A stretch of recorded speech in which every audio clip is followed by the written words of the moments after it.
Hello குட்டீஸ், welcome back to நமதியா channel. இன்றைக்கி நமதியா சேனலில் பெங்களூர் சென்னையை கலக்கும் ரவா பாத்.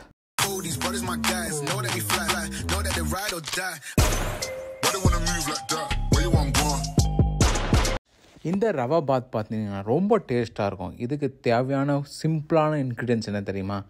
ரவை, நம்ம வீட்டில் இருக்க காய்கறி, கேரட்டு, பீன்ஸு, பட்டாணி, அது இருந்தாலே சுவையாக செஞ்சிடலாம். குழந்தைங்கலேருந்து பெரியவங்க விரும்பி சாப்பிட்ற one of the super healthiest பிரேக்ஃபாஸ்ட்டுங்க.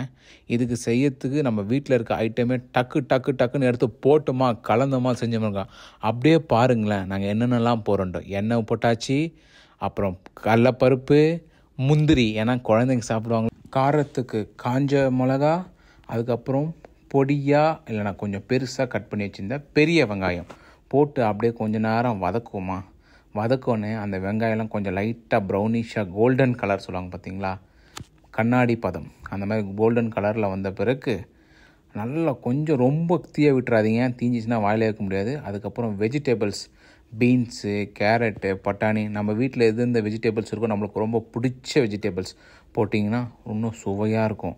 அப்படியே அந்த வெஜிடபிள்ஸ் அந்த எண்ணெயிலேயே போட்டு கொஞ்சம் வதக்கிக்கிட்டு அதுக்கப்புறம் என்ன பார்த்திங்கன்னா தேவையான அளவு உப்பு போட்டுக்கலாம். உப்பு போட்டுட்டு கொஞ்சோண்டு தண்ணி ஊற்றி, அது ஏன்னா அந்த காயெலாம் கொஞ்சம் வெந்தால் தான் கொஞ்சம் நல்லாயிருக்கும், இல்லைனா கொஞ்சம் கடுக்குன்னு இருக்கும். மஞ்சளும் போட்டுக்கலாம், கலர் நல்லா சூப்பராக கொடுக்கும்.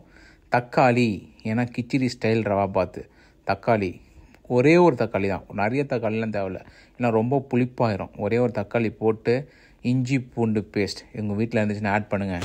பிரியாணி ஸ்டைலில் வருங்க, அடிப்பொலியாக இருக்கும் டேஸ்ட்டு. அதுக்கப்புறம் கொஞ்சம் காய் குக் ஆகட்டும், let it cook for some time. Cook ஆகிட்ட பிறகு லைட்டாக தண்ணியை ஊற்றிட்டு அப்படியே கொஞ்சம் நேரம் அந்த காயெல்லாம் கொஞ்சம் வெந்து ரொம்ப சாஃப்டாக இருக்கக்கூடாது, குழன்னு ஆயிரும். ஏன்னா லைட்டாக பல்ல படுற மாதிரி இருக்கணும், அப்போ தான் அது இன்ட்ரெஸ்ட்டாக இருக்கும் சாப்பிட. அப்படி அந்த ரவை கொஞ்சம், அந்த காய் கொஞ்சம், அந்த பட்டாணி கொஞ்சம் அப்படி இருக்கும்போது ரொம்ப சுவையாக இருக்குங்க. கொஞ்சம் வேகட்டும், வெயிட் பண்ணுங்கள், எங்கேயும் போயிடாதீங்க. வெந்துருச்சுன்னு நினைக்கிறேன். வாவ், சூப்பராக வந்துருக்குங்க. இது அப்படியே அந்த தண்ணி எடுத்து குடிச்சுன்னு வச்சுக்கோங்க, சூப்பு மாதிரி இருக்கும், வெஜிடபிள் சூப் மாதிரி, அவ்வளோ சுவையாக இருக்கும். நான் செய்யும் போது இந்த மாதிரி தான் நடுவில் பூந்து எடுத்து குடிப்பேங்க. அப்போ நம்ம அந்த வறுத்து வச்சுருக்க ரவை இருக்குது பார்த்தீங்களா, கொஞ்சமாக அப்படியே பொறுமையாக போடணும், அப்படியே மழை சாரல் மாதிரி. பதாக்குன்னு கொட்டினீங்க வச்சுங்க, லட்டாயிருமா. சில பேருக்கு லட்டானா பிடிக்காது, எனக்குலாம் சுத்தமாக பிடிக்காது.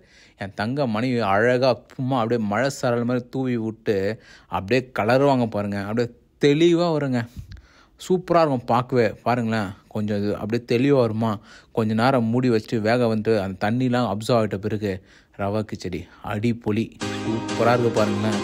பெங்களூரி கலக்கும் ரவா பாத், சென்னையை கலக்கும் ரவா கிச்சடி உங்கள் முன்னில் செஞ்சு பாருங்கள்.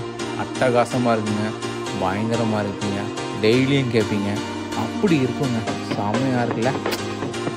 ரவா பாத் நாக்கில் வச்சு ஊறுங்க, லைட்டாக கொஞ்சம் கோகோனட் சட்னி சைடில் வச்சுக்கிட்டு அப்படியே டிப் பண்ணி எடுத்து சாப்பிட்டோன்னு பாருங்கள், சும்மா சுவை.